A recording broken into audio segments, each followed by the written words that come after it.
दोस्तों, बहुत समय पहले की बात है। एक चक्रधरपुर नाम का एक राज्य था। वहां राजा सत्यजीत का शासन था। राजा सत्यजीत एक न्यायप्रिय और अपनी प्रजा की भलाई करने वाले राजा थे। उनके दरबार में कई मंत्री और दरबारी थे, जिनमें से एक प्रमुख मंत्री जय कुमार भी था, जो समय समय पर राजा को उचित सलाह देता था। उसी राज्य में एक प्रसिद्ध ज्योतिषी रहा करते थे, जिनका नाम था देवदत्त। वह ज्योतिष विद्या में अत्यंत निपुण था और भविष्यवाणी करने में सिद्धस्त माने जाते थे। वे चाहते तो अपनी विद्या से अपार धन अर्जित कर सकते थे, परंतु उन्हें लालच से कोई सरोकार नहीं था। देवदत्त की भविष्यवाणी इतनी सटीक होती थी कि जो कुछ वे कहते वह सत्य सिद्ध होता था। धीरे धीरे उनके ज्ञान और सत्यवादिता की चर्चा पूरे राज्य में फैलने लगी। अब यह समाचार एक दिन मंत्री जयकुमार तक भी पहुंचा। मंत्री ने अपने एक सेवक को देवदत्त के पास भेजा और संदेश भिजवाया कि मंत्री उनसे मिलना चाहते हैं, इसलिए आप मंत्री के महल में पहुंचे। किंतु देवदत्त ने मिलने से मना कर दिया और उत्तर दिया कि यदि मंत्री जी मुझसे मिलना चाहते हैं तो उन्हें स्वयं मेरे पास आना होगा। मुझे उनसे मिलने की कोई इच्छा नहीं। मंत्री जयकुमार को यह अपना अपमान प्रतीत हुआ। वे सोचने लगे कि एक साधारण व्यक्ति की यह हिम्मत कि वह मेरे आदेश को टाल दे। फिर कुछ विचार करके मंत्री एक दिन स्वयं देवदत्त के घर जा पहुंचे। देवदत्त ने मंत्री का स्वागत करते हुए कहा कि मंत्री जी, मैं एक साधारण व्यक्ति हूं, बताइए मैं आपकी क्या सेवा कर सकता हूं। मंत्री ने कहा कि मैंने सुना है कि आप ज्योतिष विद्या में अत्यंत ही पारंगत हैं। मैं भी यह विद्या सीखना चाहता हूं। क्या आप मुझे यह विद्या सिखा सकते हैं? देवदत्त ने उत्तर दिया कि यह विद्या मैंने अपने पूर्वजों से सीखी है। यदि आप इसे सीखना चाहते हैं तो मुझे कोई आपत्ति नहीं, लेकिन इसके लिए आपको मेरे पास आना होगा और विधि पूर्वक अध्ययन करना होगा। मंत्री जयकुमार ने सहमति जताई, लेकिन बोले कि पहले मैं आपकी परीक्षा लेना चाहता हूं। उन्होंने देवदत्त से कुछ प्रश्न किए, जिनका देवदत्त ने अपनी ज्योतिष विद्या से बिल्कुल सही उत्तर दिया। देवदत्त का उत्तर जानकर मंत्री अचंभित रह गए, क्योंकि वह प्रश्न उनके व्यक्तिगत जीवन से संबंधित थे, जिन्हें उनके अलावा और कोई नहीं जानता था। इस प्रकार मंत्री देवदत्त से अत्यंत प्रभावित हुए और प्रतिदिन उनके पास आकर ज्योतिष विद्या का अध्ययन करने लगे और अब वह दोनों अच्छे मित्र बन गए। देवदत्त ने अपने मित्र मंत्री को ज्योतिष विद्या सिखा दी। मंत्री अब ज्योतिष विद्या में निपुण हो चुका था और उसकी कही हुई बातें भी बिल्कुल सत्य सिद्ध होने लगी। एक दिन मंत्री ने सोचा कि मुझे अपने मित्र देवदत्त के भाग्य का भी हिसाब लगाना चाहिए। जब उसने गणना की तो उसे पता चला कि आने वाले 15 दिन देवदत्त के लिए अत्यंत ही शोक और संकट में है। यदि वे 15 दिनों तक घर से बाहर निकले तो उनकी जान को खतरा हो सकता है। यह देखकर मंत्री जयकुमार चिंतित हो गया। उसे विश्वास था कि अब इसकी गणना गलत नहीं हो सकती। वह तुरंत देवदत्त के घर पहुंचा और कहा, मित्र, अगले 15 दिन तुम्हारे लिए बहुत ही अशुभ है, इसलिए तुम इन 15 दिनों तक घर से बाहर मत निकलना। देवदत्त ने स्वयं अपनी गणना की तो पाया कि यह भविष्यवाणी सही थी। सच में ही आने वाले 15 दिन उनके लिए अत्यंत ही कठिन हो सकते थे। मंत्री ने कहा कि मैंने तुम्हें चेतावनी दे दी, अब तुम अपना ध्यान रखना। अब हम 15 दिन बाद ही मिलेंगे। देवदत्त ने उत्तर दिया, ठीक है, मैं 15 दिन तक घर में ही रहूंगा। उम्मीद है कि मेरी जान सलामत रहेगी। आगे जो ईश्वर की इच्छा। इसके बाद मैं देवदत्त ने अपने घर का दरवाजा बंद कर लिया और वहीं रहने लगे। इस प्रकार से एक एक करके 14 दिन बीत चुके थे। फिर 15वां दिन भी आ पहुंचा। अब देवदत्त को संतोष हुआ कि अब अशुभ घड़ियां समाप्त हो चुकी हैं। 15वें दिन देवदत्त ने स्नान किया और यह सोचकर घर से निकले कि मंत्री मेरे परम मित्र हैं। वे हमेशा मुझसे मिलने आते हैं, लेकिन मैं एक बार भी उनसे मिलने नहीं गया। यही सब सोचकर देवदत्त मंत्री से मिलने महल की ओर निकल पड़ा। मंत्री से मिलने की खुशी में देवदत्त यह भूल गया था कि 15वां दिन अभी पूरा नहीं हुआ था और अशुभ समय अभी समाप्त नहीं हुआ था। वह महल की ओर रवाना हो गया। अब मंत्री के महल की तरफ जाने के लिए 2 रास्ते थे। एक तो मुख्य सड़क का रास्ता और दूसरा नदी के किनारे से होकर जाने वाला कच्चा रास्ता। देवदत्त ने सोचा कि मुख्य सड़क से जाने पर बहुत से लोग मिलेंगे और तरह तरह के सवाल पूछेंगे कि मैं इतने दिन कहां था। इसलिए बेहतर होगा कि मैं नदी के किनारे वाले रास्ते से जाऊं। देवदत्त उस कच्चे रास्ते से मंत्री के महल की ओर चल पड़ा। चलते चलते दोपहर हो गई। उन्हें एहसास हुआ कि वह रास्ता भटक चुके हैं और एक वीरान जंगल की ओर निकल आए। चारों तरफ गहरा सन्नाटा था। दूर दूर तक ना कोई आदमी दिखाई देता था और ना ही कोई जानवर। चलते चलते उन्हें एक पुराना खंडर दिखाई दिया। देवदत्त बहुत ही थकावट महसूस कर रहे थे। सोचने लगे कि इस खंडर में जाकर कुछ देर आराम कर लूं। यह सोचकर वे खंडर के अंदर गए। अंदर पहुंचकर उसने देखा कि एक जगह पर 5 बड़े बड़े संदूक रखे हुए।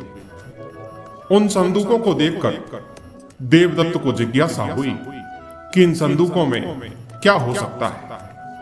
उसने तुरंत एक पत्थर लेकर संदूकों के ताले तोड़ दिए। देखा तो उन संदूकों के अंदर खजाना भरा पड़ा था।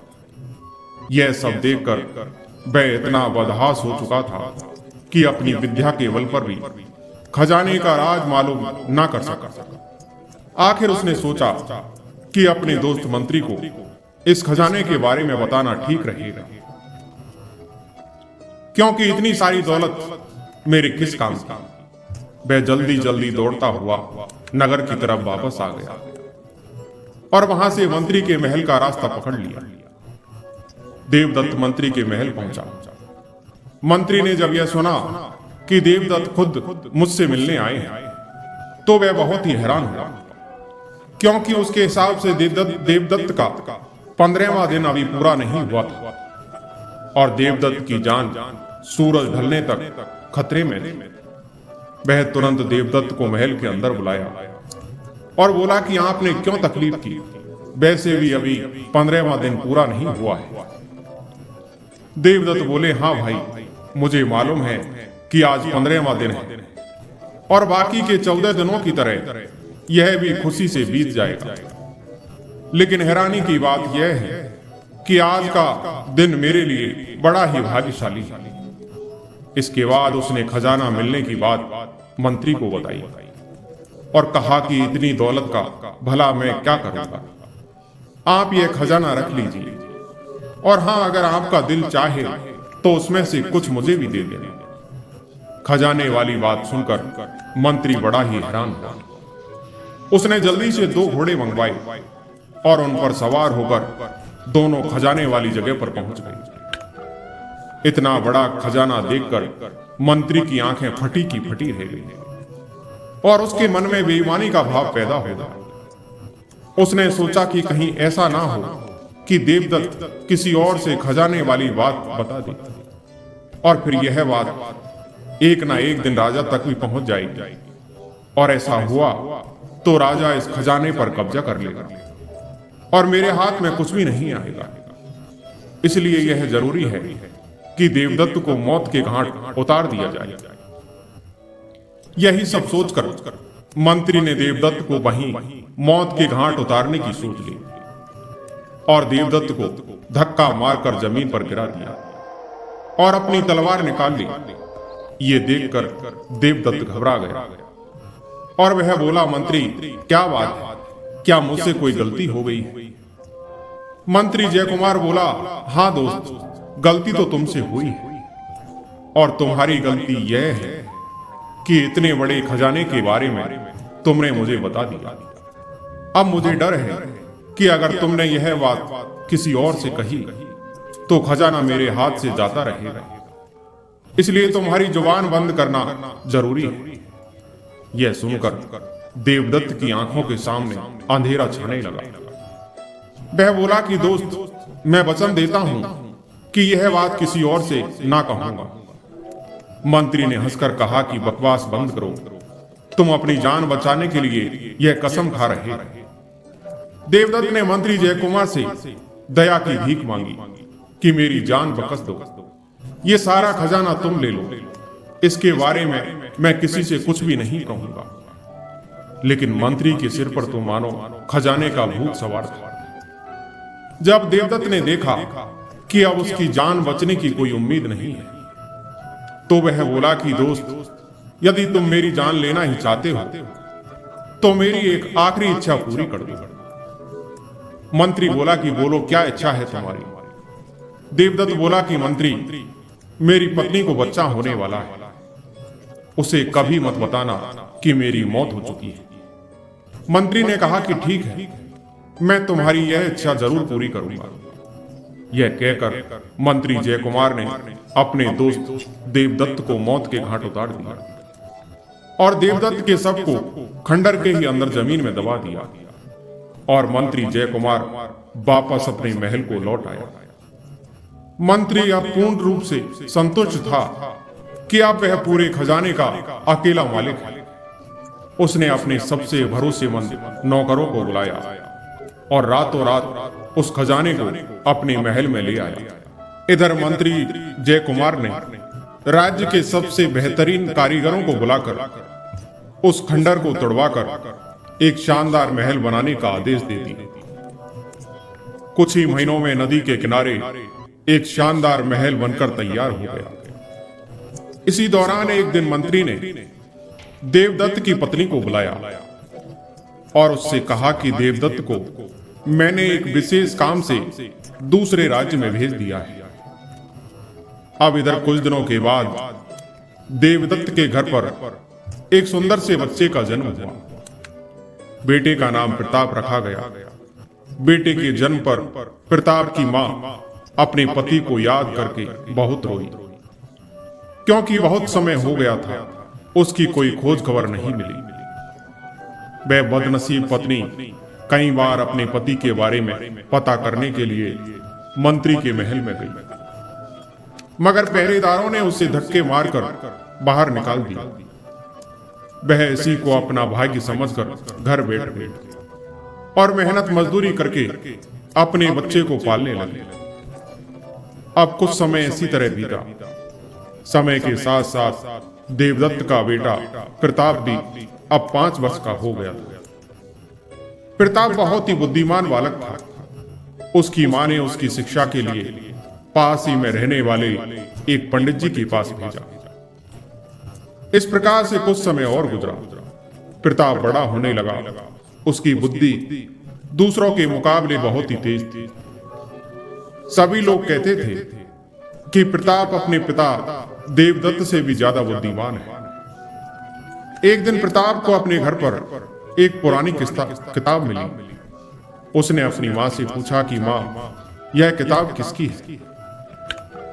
मां ने कहा कि बेटा, यह तुम्हारे दादा की लिखी हुई किताब है। वह भी एक बहुत बड़े ज्योतिषी और भविष्य वक्ता थे। प्रताप को वह किताब बड़ी ही दिलचस्प लगी। किताब के पहले पन्ने पर ही लिखा था कि जो भी इस किताब को पूरा पढ़कर समझ लेगा, वह भूत और भविष्य की सभी बातें जान सकेगा और साथ ही साथ किसी के भी मन की बात जान पाएगा। प्रताप उस किताब को बड़े ही ध्यान से पढ़ने लगा। किताब पढ़ते पढ़ते थोड़ी देर के बाद वह चिल्ला चिल्ला कर रोने लगा। फिर अचानक ही हंसने लगा। उसकी मां यह सब देख रही थी और पूछने लगी कि क्या हुआ बेटा, तुम कभी हंस रहे हो तो कभी रो रहे हो। प्रताप बोला कि माँ, यह एक अजीबो गरीब तरह की किताब है। इसे पढ़कर मुझे पता चल गया है कि मेरे पिता को एक जालिम आदमी ने मार डाला है। यही वजह है कि मैं रो पड़ा, और मैं हंसा इसलिए था कि एक दिन मैं अपने पिता की मौत का बदला उससे जरूर लूंगा।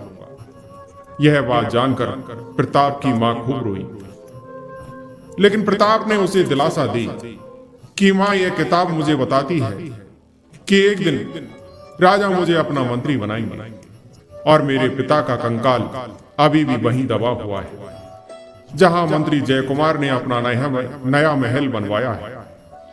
उसने वहीं पर मेरे पिता की हत्या की थी।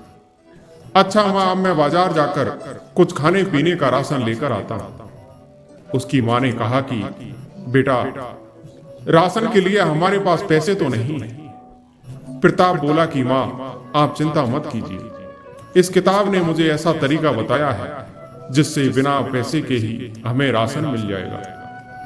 यह कहकर प्रताप वहां के बनिए के पास गया और बनिए से बोला कि क्या तुम मुझे जानते हो? बनिए ने कहा कि तुम देवदत्त के बेटे हो। प्रताप ने जवाब दिया, आपने ठीक कहा। तुम कल से रोज मेरे घर पर 2 बोरी आटा, 1 बोरी चावल और 1 बोरी दाल और घी भेज दिया करना। दुकानदार बोला कि यह सब तो ठीक है, लेकिन इसके पैसे कौन देगा? प्रताप ने घूर कर बनिए को देखा और कहा कि तुम भूल गए, मैं कुछ दिन पहले एक किसान को तुम्हारे पास 100 मन अनाज बेचने के लिए लाया था और तुमने धोखे से उसका सारा अनाज हथिया लिया।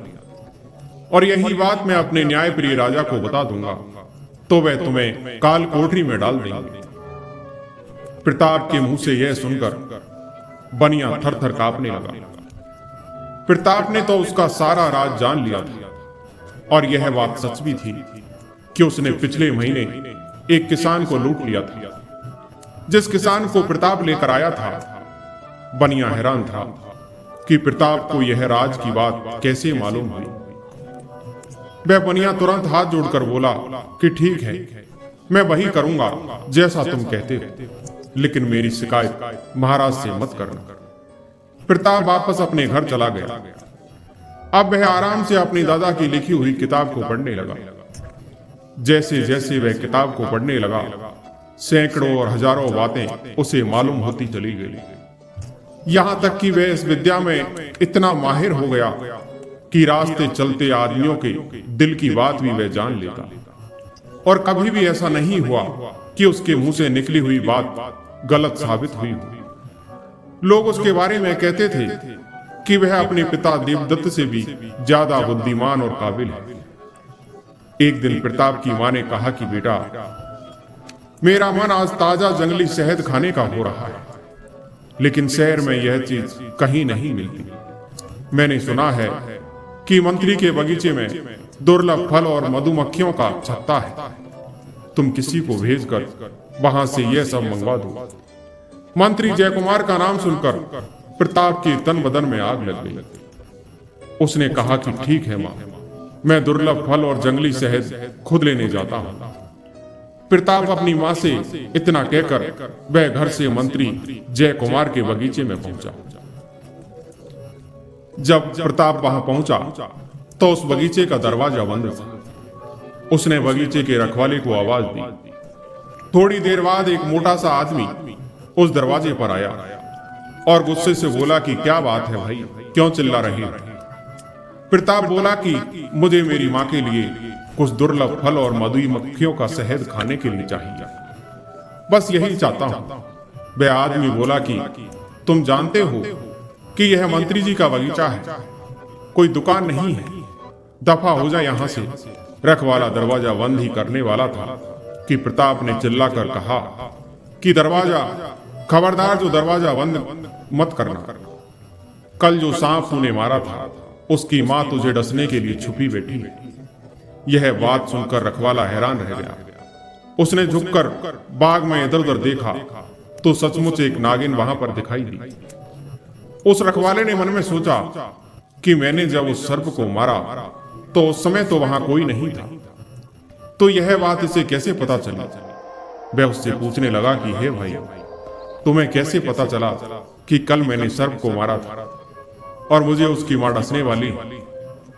प्रताप ने कहा कि तुम्हें इस बात से कोई मतलब नहीं होना चाहिए, तुम्हें साथ देना है तो दो, वरना मैं जाता हूं। रखवाला बोला, अरे भाई, गुस्सा क्यों कर रहे हो? चलो मेरे साथ अंदर चलो, मैं तुम्हें बहुत सारे फल और मधुमक्खियों का शहद दूंगा, लेकिन यह बात किसी और को मत बताना, वरना मंत्री जयकुमार मेरी खाल खिंचवा देगा। प्रताप बोला कि तुम मंत्री की चिंता मत करो, उसकी जिंदगी के अब थोड़े ही दिन बचे रह गए। उस रखवाले ने प्रताप को एक तरफ बिठाया और उसके लिए फल और मधुमक्खियों का शहद लेने के लिए चला गया। इसी दौरान मंत्री जयकुमार टहलता हुआ उस बगीचे में आ पहुंचा। उसने प्रताप को देखा तो रखवाले से पूछा कि यह कौन है? रखवाला बोला कि हुजूर, यह लड़का बड़ी अजीबोगरीब बातें करता है जो मेरी समझ से बाहर है।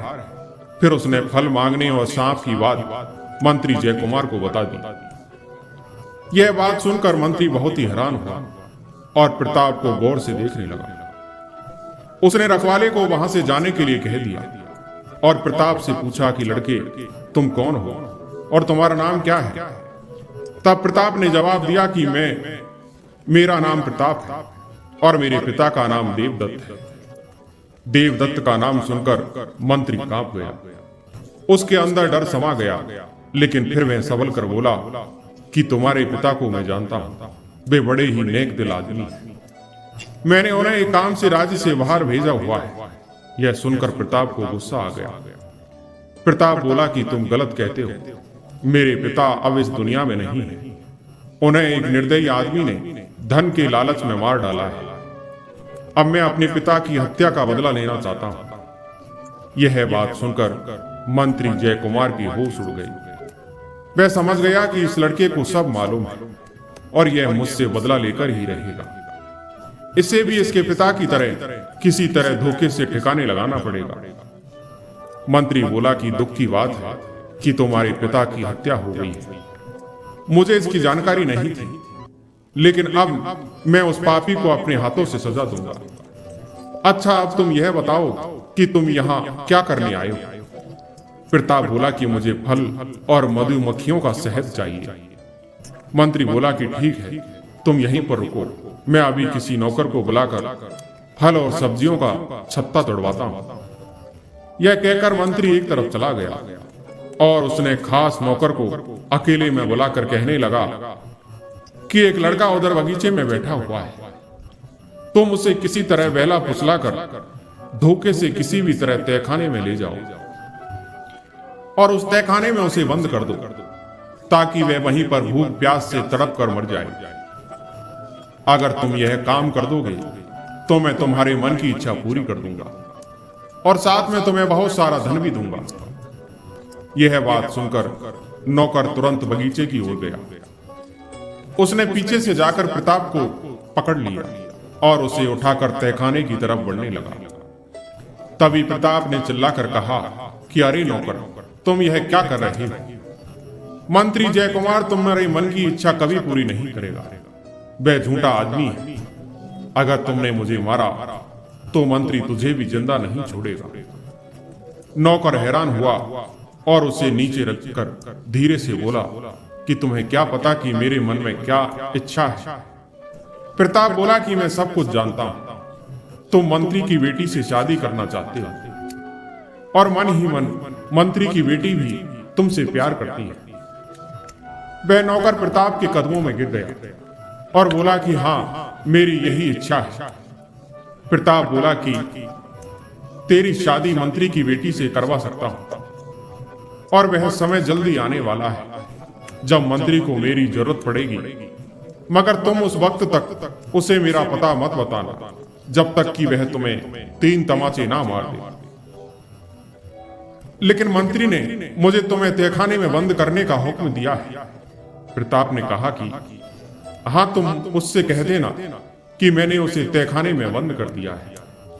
इस प्रकार उसकी बात मानकर नौकर ने उसे छोड़ दिया। प्रताप ने फल और मधुमक्खियों का शहद लिया और अपने घर को चल दिया। उसके बाद नौकर मंत्री के पास गया और बोला कि मालिक, मैंने उस लड़के को तहखाने में बंद कर दिया है। यह सुनकर मंत्री अब संतुष्ट था कि उसके रास्ते का कांटा साफ हो गया है। इधर जिस दिन मंत्री ने प्रताप को तहखाने में बंद करने की साजिश की, उधर उसी रात महाराज सत्यजीत ने एक अजीबोगरीब सपना देखा। लेकिन जब राजा सत्यजीत की आंख खुली तो उसे वह सपना याद नहीं रहा। राजा बाकी के सारे काम भूलकर इसी उधेड़ मन में लग गया कि रात को उसने क्या सपना देखा। सुबह राजा दरबार में आया और अपने सभी मंत्रियों से यह बात कही कि वह जानना चाहता है कि रात को उसने क्या सपना देखा था और उसके सपने का मतलब क्या था। इधर सारे मंत्री परेशान थे कि आखिर राजा के सपने के बारे में कैसे पता किया जाए। राजा ने अपने सबसे बुद्धिमान यानी कि जय कुमार से कहा कि जय कुमार, तुम हमारे सबसे योग्य मंत्री हो, तुम ही बताओ कि रात को हमने क्या सपना देखा। जब मंत्री जय कुमार भी राजा के सपने के बारे में बताने में नाकाम रहा तो राजा गुस्से से लाल पीले हो गए और बोले कि मंत्री, अगर 7 दिन के अंदर तुम मुझे मेरे सपने के बारे में ना बता सके तो तुम मंत्री रहने के लायक नहीं रहोगे, और फिर तुम तो ज्योतिष विद्या भी जानते हो, इसलिए अगर तुम मेरे सपने के बारे में ना बता सके तो तुम्हारी खैरियत नहीं है। राजा का गुस्सा देखकर मंत्री घबरा गया। दरबार खत्म होने के बाद वह अपने महल में गया। ऐसा करते करते 7 दिन भी बीत गए, लेकिन मंत्री को समस्या का कोई हल ना मिला। तभी अचानक से मंत्री जय कुमार को देवदत्त के बेटे का ख्याल आया। वह मन में सोचने लगा कि मैंने क्यों उसे मरवा दिया। अगर वह आज जिंदा होता तो जरूर राजा के सपने के बारे में मुझे बता देता। फिर मंत्री को ख्याल आया कि हो सकता है अभी वह जिंदा हो। नौकर ने उसे छोड़ दिया हो। फिर उसने उस नौकर को बुलाया और कहा कि बहुत दिन पहले मैंने तुम्हें एक लड़के को तहखाने में डालने को कहा था और मुझे यकीन है कि वह तुम्हारे हाथों से बच निकला होगा। नौकर ने कहा कि नहीं हुजूर, मैंने तो उसे तहखाने में बंद कर दिया था। अब तक तो उसकी हड्डियां भी गल गई होंगी। यह सुनकर मंत्री पागल हो गया और उसने नौकर को एक के बाद एक 3 तमाचे जड़ दिए और बोला कि तुम झूठ बोलते हो, सच बता। नौकर बोला कि मालिक, सच बात तो यह है कि वह लड़का जिंदा है। मंत्री यह बात सुनकर बहुत खुश हुआ और बोला कि यह बात तूने पहले मुझे क्यों नहीं बताई। नौकर बोला कि हुजूर, यह बात मुझसे उस लड़के ने कही थी कि जब आप 3 तमाचे मुझे मारे तभी मैं आपको सच बताऊं। मंत्री ने कहा कि ठीक है, अब तुम जाओ और प्रताप को लेकर आओ। नौकर तुरंत प्रताप के घर पर गया और उसे लेकर मंत्री के पास आया। मंत्री ने प्रताप से माफी मांगी और कहने लगा कि राजा ने एक रात एक अजीब सपना देखा है और वह भूल चुका है कि वह क्या सपना था। तुम अपनी विद्या के बल पर उसका सपने का पता बताओ कि राजा ने उस रात क्या सपना देखा और उस सपने का मतलब भी बताओ, तभी सब दरबारी की जान बच सकती है। प्रताप ने कहा कि ठीक है, अगर यह बात है तो कल आप दरबार में राजा से कहिएगा कि आपका एक शिष्य राजा के सपने के बारे में बता सकता है और फिर दरबार में मुझे बुला लीजिएगा। मैं वहीं पर राजा के सपने का राज बता दूंगा। इस समय मुझे अब जाने दीजिए। मंत्री बेचारा क्या करता, वह इस बात पर राजी हो गया। अगले दिन राज दरबार में मंत्री ने राजा से कहा कि महाराज, मेरा एक शिष्य है जो आपके सपने का रहस्य बता सकता है। राजा ने तुरंत एक सिपाही को प्रताप को बुलाने के लिए भेज दिया। थोड़ी देर के बाद सिपाही खाली हाथ वापस लौटा और बोला कि हुजूर, प्रताप राज दरबार में आने को तैयार है, परंतु उसे कोई सवारी पसंद नहीं आ रही। उसने एक अजीब शर्त रखी है। वह कहता है कि वह सिर्फ मंत्री जय कुमार की पीठ पर सवार होकर ही महल में आएगा। दरबार में सब बातें सुनकर राजा और सभी दरबारी जोर जोर से हंसने लगे। फिर राजा ने कहा कि मंत्री, लगता है आपने अपने शिष्य को बड़ी ही तकलीफ दी है, इसलिए वह आपको बेइज्जत करना चाहता है। खैर, कारण जो भी हो, हमें अपने सपने के बारे में जानना है। आप वही करिए जैसा कि आपके शिष्य ने कहा है। अब जाओ और उसे अपनी पीठ पर बिठा कर ले आओ। अब मंत्री ना चाहते हुए भी शर्मिंदगी के कारण प्रताप के घर पहुंचा और प्रताप उछलकर उसकी पीठ पर बैठ गया और चाबुक मारता हुआ पूरे रास्ते यह बोलता हुआ आया कि देखो लोगों, आज मैं अपने पिता के हत्यारे के साथ क्या सलूक कर रहा हूं। महल पहुंचकर मंत्री की पीठ से उतरा। राजा ने पूछा कि युवक, पहले तो यह बताओ कि मंत्री ने तुम्हारे साथ ऐसा क्या किया है जो तुमने उसे यह सजा दी। प्रताप बोला कि महाराज, इसने मेरे बेकसूर पिता की हत्या की। मंत्री चिल्लाया कि हुजूर, यह झूठ बोल रहा है। मैंने इसके पिता को एक जरूरी काम से राज्य से बाहर भेजा हुआ है। प्रताप ने कहा कि नहीं महाराज, मेरे पिता की हड्डियों का कंकाल आज भी नदी के पास इसके महल के नीचे मौजूद है। राजा बहुत ही हैरान था। उसने कहा कि ठीक है, मैं इस बात की छानबीन कराऊंगा। पहले तुम यह बताओ कि मैंने क्या सपना देखा और उस सपने का मतलब क्या है। प्रताप बोला कि महाराज, आपने यह सपना देखा कि आसमान से एक उड़ता हुआ पक्षी आया। उसकी चोंच में अंगूर का एक गुच्छा था और उस अंगूर के गुच्छे में 5 दाने थे। पक्षी ने वह गुच्छा आपके हाथ पर रखा और वह उड़ गया।